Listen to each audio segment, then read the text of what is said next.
Thank you. Aloha, council members, honorable chair. My name is Nomi Carmona. I'm the president and lobbyist for Babes Against Biotech.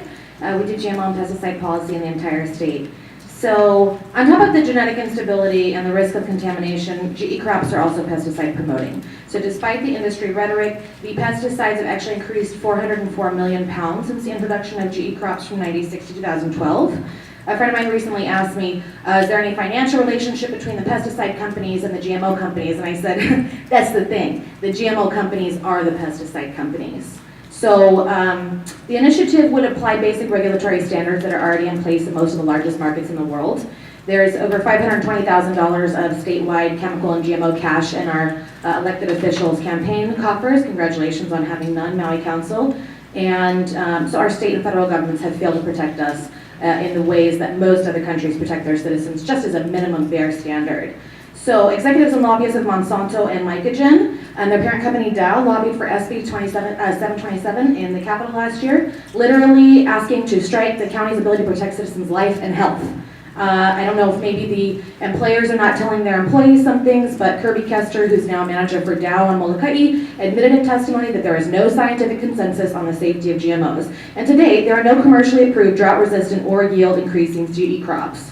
So we import 94% of our food, and we allow 60,000 acres of GE testing in Hawaii that doesn't really affect Hawaii. I'm not sure how they can feed the world. Most of GM crops are actually used for fuel and for feeding livestock, not for feeding humans. By the time I'm done with my testimony, 24 more people will have died of starvation in Africa. Meanwhile, Monsanto and Dow are spending millions of dollars to fight the disclosure of GE foods in the United States. So it's something to think about.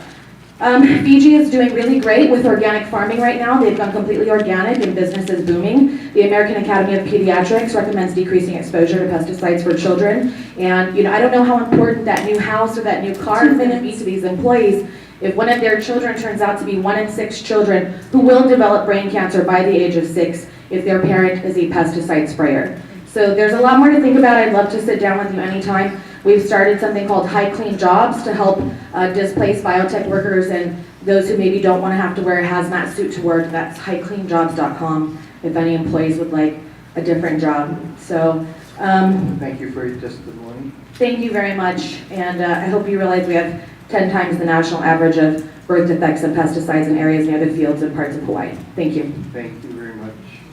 Chair, real quick. Yes, Ms. Oxford.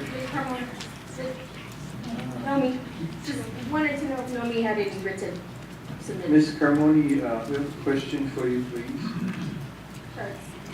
Hi, thanks for being here. Just wondering if you had any written stuff submitted to the... I'll submit something written to you tonight. We have so much going on. I just came from the bio convention, the largest bio convention in the world. And by the way, I couldn't find a single scientist to speak on camera in support of GMO crops. All right, looking forward to your written. Thank you. Thank you.